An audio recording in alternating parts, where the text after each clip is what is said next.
Para sua inclusão, aqui as perguntas realmente importam.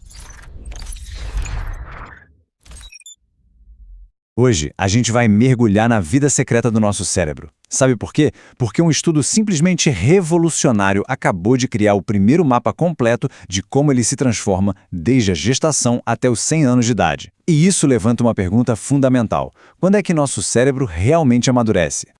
Pois é, quando você chuta que o cérebro atinge a maturidade? Será que é aos 18, quando a gente pode votar? Ou, sei lá, aos 25? A verdade, como esse mapa incrível vai mostrar, é bem mais complexa e, olha, muito mais surpreendente do que a gente imagina. E como é que foi possível criar um mapa desses? A resposta está nesse número aqui. 123.984. Isso não é um número aleatório, não. É a quantidade de exames de ressonância magnética de mais de 100 mil pessoas que foram compilados para esse estudo. É um esforço global, assim, sem precedentes. Então, o nosso caminho vai ser o seguinte. Primeiro, a gente vai entender como esse mapa foi feito. Depois, vamos conhecer os dois personagens principais dessa história, a matéria cinzenta e a matéria branca. Na sequência, a gente vai descobrir os picos de maturação do cérebro, que são surpreendentes, e por fim, vamos ver como tudo isso está virando uma ferramenta médica revolucionária. Vamos lá então, ó. Mapear o cérebro ao longo de uma vida inteira. Nossa, não é nem um pouco fácil. Imagina só o trabalho de coordenar quase 200 cientistas no mundo todo para criar os primeiros gráficos de crescimento do cérebro, acompanhando o desenvolvimento e o envelhecimento com um nível de detalhe nunca antes visto. Para a gente entender essa história, a gente precisa conhecer os dois materiais principais que formam o nosso cérebro. De um lado, tem a matéria cinzenta. Pensa nela como se fossem os computadores, os centros que processam as informações. Do outro lado, a matéria branca, tipo a rede de fibra ótica que conecta tudo. E como a gente vai ver, a história de cada uma delas é bem diferente. Vamos começar pela matéria cinzenta, o centro do nosso pensamento. A jornada dela é, assim, de uma ascensão meteórica e um pico que acontece muito, mas muito mais cedo do que qualquer um de nós poderia imaginar. É uma coisa realmente impressionante. A partir da metade da gestação, a matéria cinzenta cresce numa velocidade vertiginosa. Pensa só nisso. Aos 3 anos de idade, o cérebro de uma criança já tem 80% do seu volume máximo. É uma verdadeira explosão de construção neural acontecendo ali. E quando que ela atinge o auge? Aos 18, 25? Se prepara. O volume máximo da matéria cinzenta acontece com apenas 5,9 anos de idade. Sim, é isso mesmo. Antes mesmo de uma criança entrar no ensino fundamental. Isso muda completamente o que a gente pensava sobre desenvolvimento cerebral.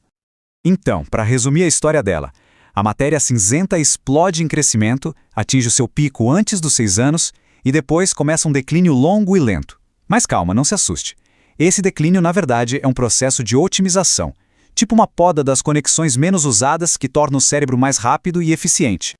Agora, vamos para a matéria branca, as superestradas da informação do nosso cérebro.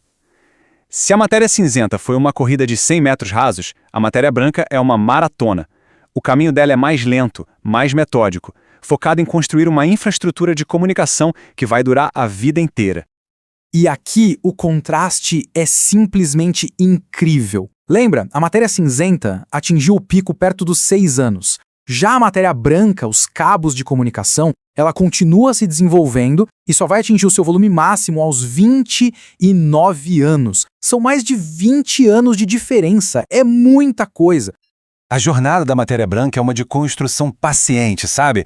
Ela cresce de forma constante durante a infância e a adolescência, atinge o auge ali, perto dos 30 anos, e só começa um declínio mais rápido depois dos 50. É a infraestrutura do cérebro sendo solidificada ao longo de décadas. Então, qual é a grande sacada disso tudo? É que o cérebro não amadurece de uma vez só. É um desenvolvimento em fases, escalonado. Diferentes partes atingem seu pico em momentos completamente diferentes. É quase como uma orquestra em que cada instrumento tem o seu momento de brilhar. Essa tabela resume a descoberta de um jeito brilhante. A matéria cinzenta cortical, que é o nosso processador principal, atinge o pico lá na infância, com quase 6 anos. As partes mais profundas, que regulam emoções, instintos, atingem o pico na adolescência, com 14 anos e meio. E a rede de comunicação, a matéria branca, só completa sua maturação aos 29 anos. E esse gráfico aqui deixa tudo ainda mais visual, mais claro. Cada grande fase da vida, infância, adolescência, início da vida adulta, tem o seu próprio marco de maturação cerebral. Não existe um único pico de maturidade, mas sim uma série de picos. Ok, a ciência por trás disso é fascinante. A gente já entendeu, mas e na prática? O que isso muda no nosso dia a dia? É aqui que esse mapa deixa de ser só uma pesquisa e se torna uma ferramenta médica que pode mudar o jogo. Os próprios pesquisadores definiram a criação deles de um jeito perfeito. O primeiro gráfico de crescimento para o cérebro. Sabe aquelas tabelas de altura e peso que os pediatras usam para ver se uma criança está crescendo bem? Agora, a gente tem o equivalente para isso, só que para o órgão mais complexo do corpo humano. A aplicação clínica fica muito clara, né? É um passo a passo. Primeiro, o mapa estabelece o que é um desenvolvimento cerebral típico. Com essa referência em mãos, os médicos podem identificar quando o cérebro de alguém está se desviando do padrão. E isso, por sua vez, pode permitir o diagnóstico muito mais cedo de diversos transtornos neurológicos.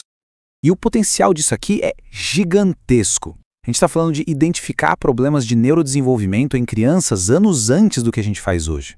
De conseguir detectar os primeiros sinais de doenças como Alzheimer. E até de entender exatamente como o nosso estilo de vida e a nossa genética moldam a estrutura do nosso cérebro.